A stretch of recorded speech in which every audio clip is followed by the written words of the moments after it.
Falcons and the Titans. Closer game than I think what we kind of expected out of this, huh? Yeah, the Falcons came back in the fourth quarter and won. It was I mean they were held to a field goal most of the game. I mean it was low scoring. It was 7-10 at the end.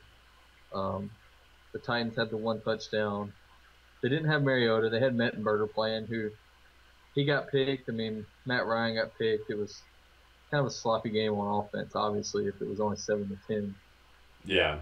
Um, I didn't think either one of them played particularly bad or well. I thought Mettenberger. I thought Mettenberger did all right. Uh, Matt Ryan, it was just like whatever. It was mostly a defensive showcase, but then uh, Ryan connected with Julio Jones late in the game, and that was the game changer. That was ended up being the last points. And so, I mean, we expected Atlanta to win, obviously, Yeah. but not by 3 points in a 10-7 game. So that's probably the most surprising thing is they struggled as much as they did, especially after a long week. Like they lost to the Saints, who that, uh, on a Thursday night game. So they had a long, they had like 10 days to get ready for this game. And I don't know if they underestimated the Titans.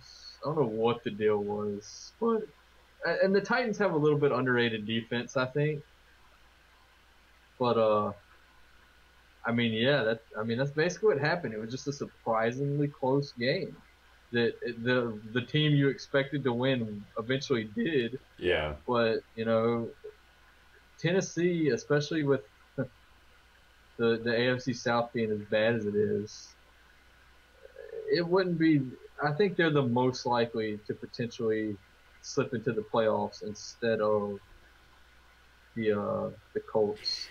And Well, the this Jags are is doing pretty good that's right what I now. was about to ask you because So see that's a hard question yeah, because honestly the Jaguars are doing pretty damn good too, as good as I guess the AFC South standards being this year, but both the Titans and the Jaguars are playing better football than they did last year, which honestly is all you can hope for as a team that you're going to do continuously better than the previous year, and they both are.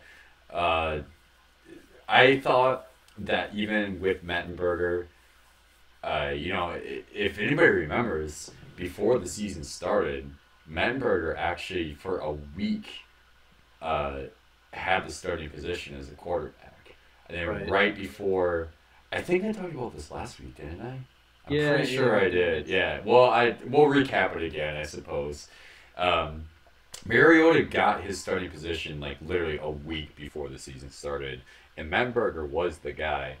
Uh, so I was confident that Mettenberger could have come out with I guess maybe a better game than he did, but uh, that's hard to say because if Mariota was in, Right. would have been the same scenario? Would he have gotten more points?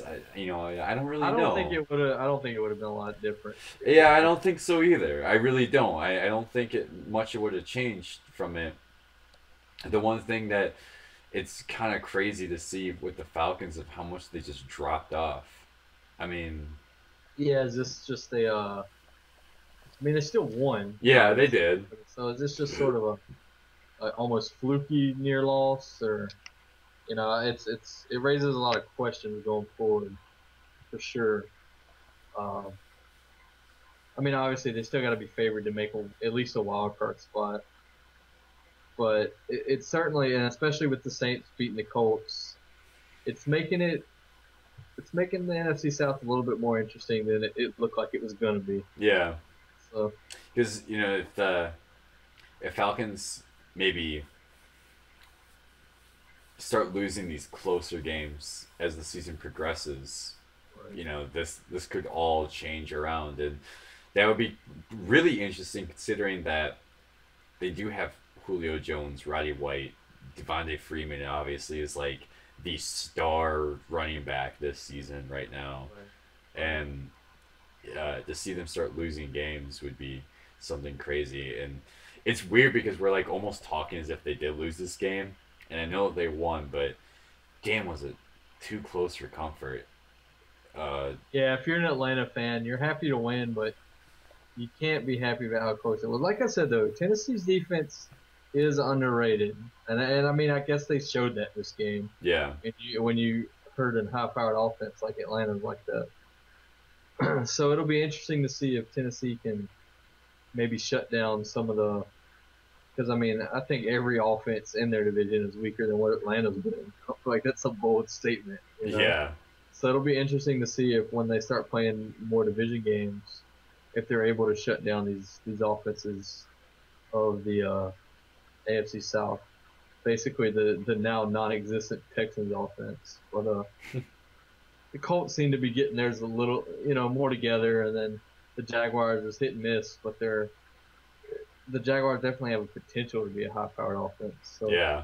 it'll be I think interesting. so. The AFC South, it's a bad division, but it's still like competitive, I guess. It's still fairly interesting just to see how that's going to pan out. Yeah, I don't think any of the teams will do much in the playoffs, but the Packers won as a wild card, the Giants have won as a wild card. So just getting there is all that really matters, because once you get there, everyone's 0-0. So yeah. You know what? That's the best statement I think I've ever heard about the playoffs. Is honestly, once you hit the postseason, everyone pretty much starts fresh right there. Like, yeah. it doesn't really matter what your season was as long as you actually got there. And And outside of who gets the home field advantage, it's pretty irrelevant.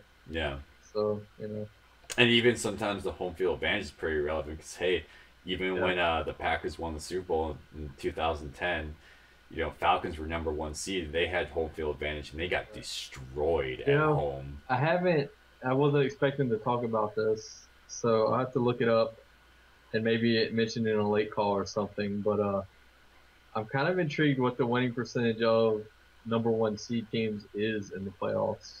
Yeah, we should look that up. The last few years, it's been pretty hit or miss. You've definitely seen some number one seeds go, but I've seen them lose quite a few times too. Yeah, that you know what? That's a really good statistic. We should bring that up in our next late call. We'll have that. We'll have that. Yeah. So write it down. Yeah. Okay. We won't have it. We'll forget. People are gonna be pissed if we forget. Someone's gonna watch this video. It's Atlanta and Tennessee. Touche. So. I think that might be the best way to end this video. To be completely honest. Yeah, I mean Atlanta. It was by far the shittiest game this entire week. And let's just be honest here. It was a pretty shitty game. It was. I mean, I don't know. Even fantasy purposes, I don't know too many people that had Tennessee and Atlanta defenses. So, if you did, then maybe it was exciting for you. I guess. Yeah. I can see some dude with some, independent defensive player league with some random dude from the Titans, just like yes, somewhere out there. That one guy out there. This game was for you. There you go. Yeah. Thank you. You're welcome. Let's wrap it up. We'll make it a short video. Always, you can follow us on Twitter, Facebook, links in the description below. This sounds really shitty, but I think you're right. I don't think I really fucking care about this video.